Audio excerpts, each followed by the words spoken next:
اما بعد فاعوذ باللہ من الشیطان الرجیم بسم اللہ الرحمن الرحیم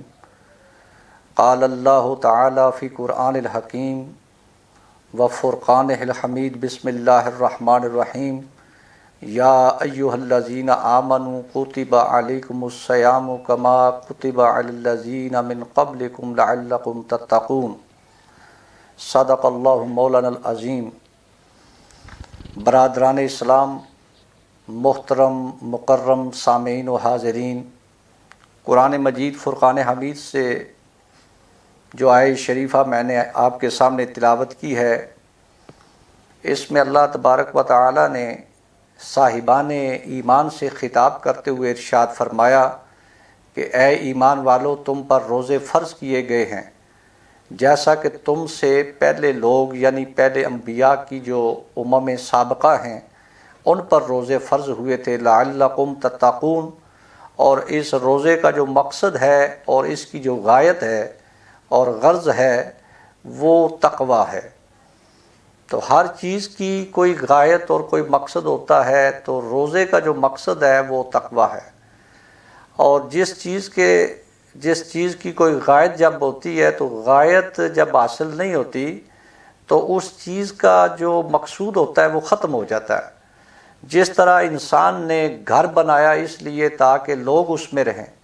لیکن اگر اس کو آپ تالا لگا دیں، اس میں کوئی نہ رہے، تو مکان بنانے کا مقصد فوت ہو جائے گا۔ اور اسی طرح پرانے زمانے میں فریج تو نہیں ہوتے تھے، گھڑے ہوتے تھے، گھڑوں میں پانی رکھا جاتا تھا، تو وہ گھڑے کا بھی ایک مقصد تھا کہ اس میں پانی رکھا جائے، لیکن اگر اس کو خالی رکھنا ہے تو اس کا مقصد فوت ہو جائے گا۔ اسی طرح جو روزے کا مقصد ہے وہ تقوی ہے، اور تقوی جب تک حاصل نہیں ہوگا تو روزے کا جو مقصد ہوگا وہ ختم ہو جائے گا۔ یہی وجہ ہے کہ سردار انبیاء صلی اللہ علیہ وآلہ وسلم نے ارشاد فرمایا کہ تم میں کتنے روزہ دار ایسے ہیں کہ جن کو سوائے بھوک اور پیاس کے کچھ نہیں ملتا، اور تم میں کتنے لوگ ہیں جو رات کو قیام کرنے والے ہیں، ان کو بغیر جاگنے کے کچھ حاصل نہیں ہوتا۔ تو اس حدیث میں حقیقت میں اسی بات کی نشاندہی کی گئی ہے کہ جب تک انسان کو روزے سے تقوی حاصل نہیں ہوتا تو روزے کا جو مقصد ہے اور اس کی جو غایت ہے وہ ختم ہو جاتی ہے۔ نبی کریم صلی اللہ علیہ وآلہ وسلم نے ارشاد فرمایا کہ الصوم جنہ، کہ روزہ جو ہے یہ ایک ڈھال ہے، اور ڈھال جو ہے یہ آلات حرب میں سے ایک آلہ ہے، جس کو مجاہد جب میدان میں اترتا ہے تو دشمن کے وار سے حفاظت کرنے کے لیے وہ ڈھال کو استعمال کرتا ہے تاکہ دشمن کے وار سے بچ سکے۔ تو روزہ بھی جو ہے یہ صاحبان ایمان کے لیے ایک ڈھال ہے جو اس کو شیطان کے وار سے بچاتی ہے۔ تو انسان کا جو اولاد آدم کا جو سب سے بڑا دشمن ہے وہ شیطان ہے، جیسا کہ قرآن مجید میں اللہ تعالیٰ نے فرمایا انہ لکم عدو مبین، کہ شیطان تمہارا کھلم کھلا دشمن ہے۔ تو اس دشمن کے وار سے بچنے کے لیے روزہ ایک ڈھال ہے جو انسان کو اس کے حملے سے محفوظ رکھتا ہے اور بچاتا ہے۔ لیکن کیا وجہ ہے کہ ایک روزہ دار ہے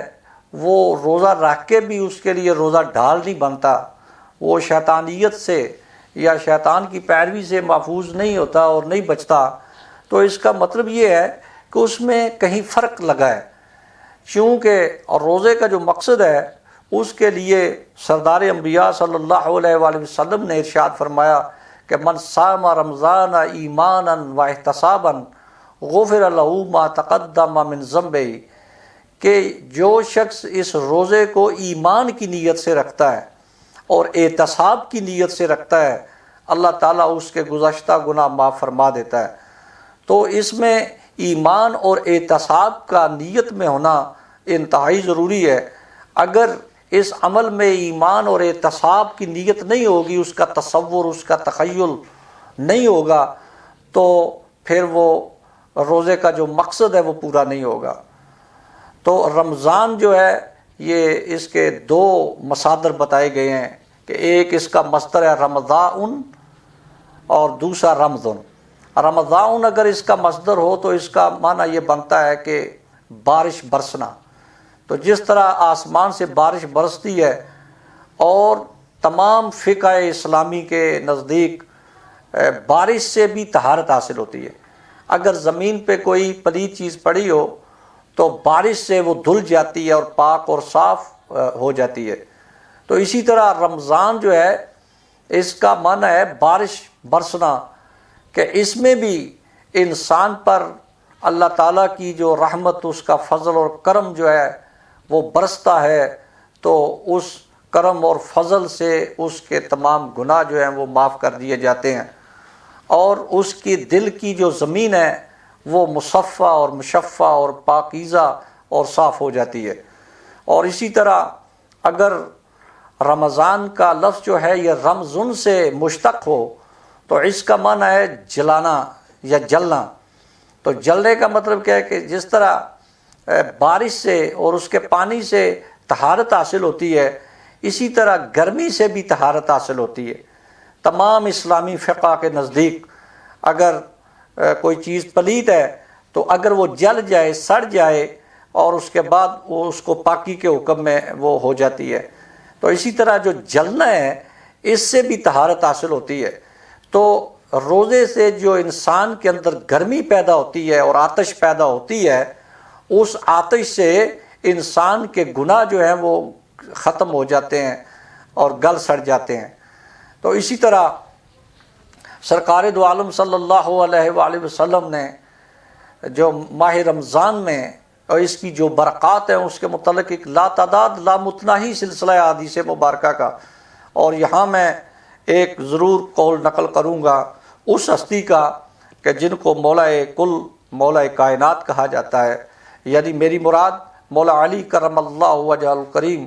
آپ کا ایک ارشاد پاک ہے کہ آپ نے ارشاد فرمایا کہ مجھے 3 چیزیں پسند ہیں۔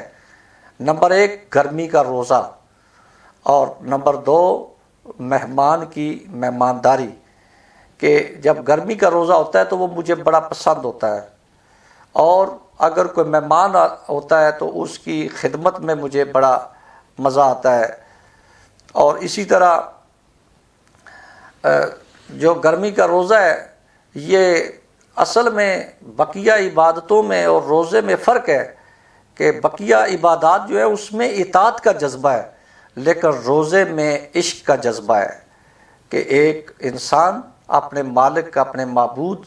کے لیے بھوکا رہتا ہے صبح سے لے کے شام تک، تو گویا وہ اپنا اخلاص کا اظہار کرتا ہے، اپنے ایثار کا اظہار کرتا ہے، اپنے عشق اور محبت کا اظہار کرتا ہے، اور ہر ریا سے یہ عبادت جو ہے یہ پاک ہے۔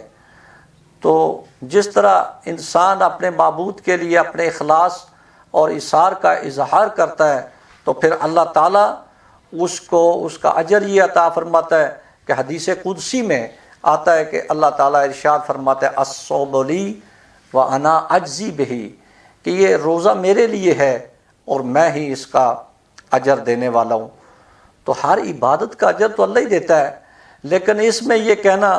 کہ یہ روزہ میرے لیے اور میں ہی اس کا اجر دیتا ہوں، تو کیا بقیہ عبادات میں اللہ تعالیٰ اجر نہیں دیتا؟ بقیہ عبادات میں بھی اللہ تعالیٰ ہی اجر دیتا ہے، لیکن ان اجر دینے میں اور اس اجر دینے میں فرق ہے کہ وہ جو اجر دیے جاتے ہیں وہ بالواسطہ دیے جاتے ہیں، فرشتوں کے ذریعہ سے آپ کے اعمال نامہ میں لکھے جاتے ہیں، لیکن روزہ ایک ایسی عبادت ہے کہ اللہ تعالیٰ فرماتا ہے کہ اس کے بندے اور میرے درمیان کوئی دوسری چیز نہیں ہوتی، میں ڈائریکٹ بلا واسطہ اس کو اجر عطا فرماتا ہوں۔ اور اسی حدیث کو دوسرے اعراب سے بھی پڑھا گیا اور دوسرے اعراب سے بھی یہ وارد ہوئی ہے کہ الصوم لی وانا اجزا بہ، کہ یہ روزہ میرے لیے ہے اور میں ہی اس کا اجر ہوں۔ یعنی پہلی حدیث کا مطلب یہ ہوا کہ آپ کو اجر دیا جائے گا اور وہ اجر اللہ تعالیٰ دے گا، اور وہ کتنا ہوگا اس کا حدیث میں کوئی ذکر نہیں ہے۔ اور اگر اس کو اجزا بہ پڑھا جائے تو اس کا معنی یہ ہوگا کہ روزہ دار کا جو اجر ہے وہ خود اجر والا ہے، یعنی اس کا مالک، اس کا خالق اور اس کا معبود جو ہے وہ اس کا اجر بن جاتا ہے۔ گویا کہ روزہ ایک ایسی عبادت ہے جس کے ذریعہ سے انسان کو ذات حق کا قرب نصیب ہوتا ہے، اور اس کے ذریعہ سے وہ روحانی منازل کو طے کر کے تقوی کا حصول کرتا ہے، اور تقوی جو ہے وہی روزے کا اصل مقصود اور اس کی غایت ہے۔ اللہ تعالی ہم سب کو، جمیع مومنین مومنات، مسلمین مسلمات، اہل وطن کو ماہ رمضان کی برکات اور اس کے جو اصلی غرض و غایت اور اس کے تقاضے جو ہیں ان کو پورا کرنے کی توفیق عطا فرمائے۔ وما علیہ الا البلاغ۔